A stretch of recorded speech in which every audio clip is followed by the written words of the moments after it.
Chapter 1: The Great Pause. 3 years ago, the world suddenly stopped. People everywhere were confined to their homes, separated from loved ones, and forced to confront a new reality. The streets were empty, the skies were clearer, and the noise of everyday life was replaced by a deafening silence. During this time, people began to reflect on what truly mattered: community, family, and well being. Amid this pause, a small town called Harmonyville began to grow something special. The town's residents, though isolated, started planting seeds in their gardens, small acts of hope and resilience.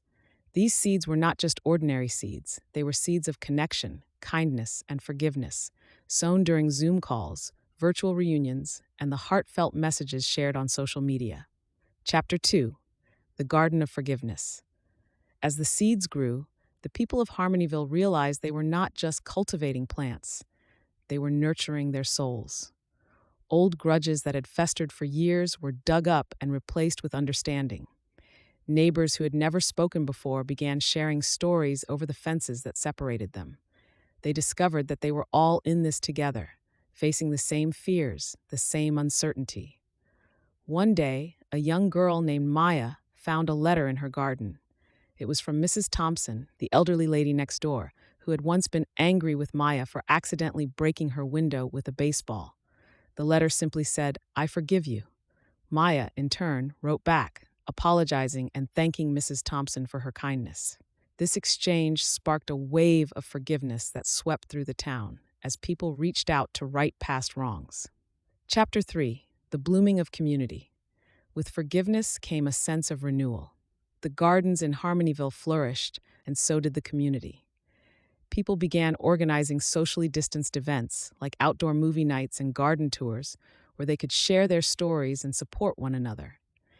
They realized that their strength lay not in isolation, but in coming together, even when apart.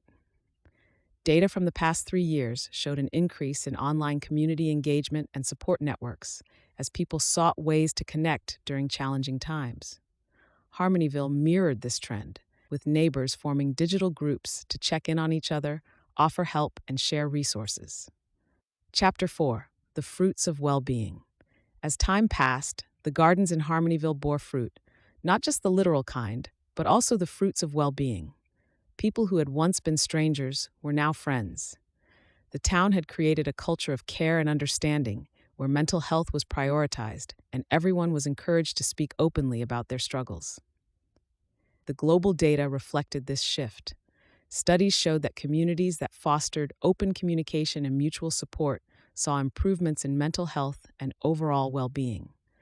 Harmonyville became a shining example of how a crisis could bring people closer, teaching them the value of forgiveness and the power of community. Chapter 5: A New Season. As the world began to reopen, the people of Harmonyville knew that their gardens would continue to grow.